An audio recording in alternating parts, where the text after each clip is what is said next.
En Côte d'Ivoire, la situation est critique pour la fédération estudiantine et scolaire. Depuis le décès en août et septembre dernier de 2 étudiants, l'association fait l'objet de vives critiques.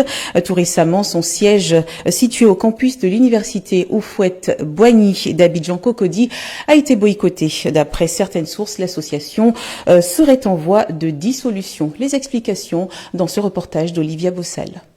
Ambiance morose ce jour à l'université Félix Houphouët-Boigny d'Abidjan-Cocody, qui autrefois était l'un des lieux de rassemblement des membres de l'association de la Fédération estudiantine et scolaire de Côte d'Ivoire, une organisation puissante qui compte 300 000 membres dans tout le pays. Le site est démoli. Le bruit de cet engin alerte sur l'ampleur de la situation. À en croire le témoignage de ce jeune homme, la FESI a longtemps semé la terreur au sein du campus. Le campus de Cocody, il est clairement visible. Elle gagne en mètre absolu, elle est seule. Donc elle ne permet pas aux autres organisations, en tout cas, de pouvoir s'exprimer clairement sur le campus. Ce coup de marteau est celui qui force l'accès à l'une des chambres louées illégalement aux étudiants par les responsables de la dite association. Un commerce assez prospère ici. Sur place, tout est emporté par les éléments de la police saisis. Cette étudiante partage son expérience à visage voilé. J'ai contacté la FESI, j'ai payé 150 000 pour obtenir une place. Il y avait déjà 2 filles dans la chambre, donc on était 3. Après près de 34 ans de règne, la FESI serait en voie de dissolution pour des raisons de sécurité.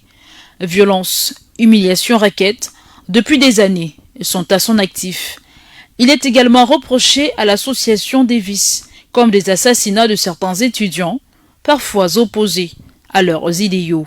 Les 2 derniers meurtres étaient le coup de trop pour l'État ivoirien, qui a décidé de sonner le glas de ce puissant syndicat. Dans la nuit du dimanche 29 au lundi 30 septembre, Ziggy Mars Aubin Deyagwe, étudiant et opposant notoire du leader de la FESI, Issy Kambou, est retrouvé mort. Un mois plus tôt, c'est Khalifa Diomandi qui est tué et son corps retrouvé à la fin du mois d'août.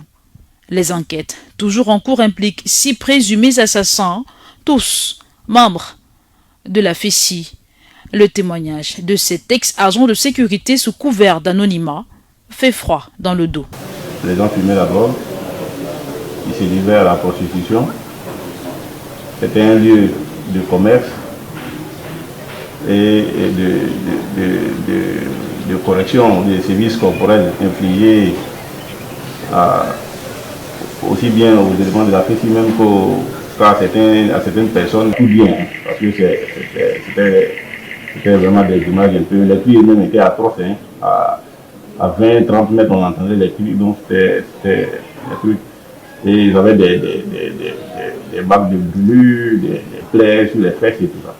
Joint au téléphone par nos confrères de l'AFP, la direction de l'organisme n'a pas daigné répondre.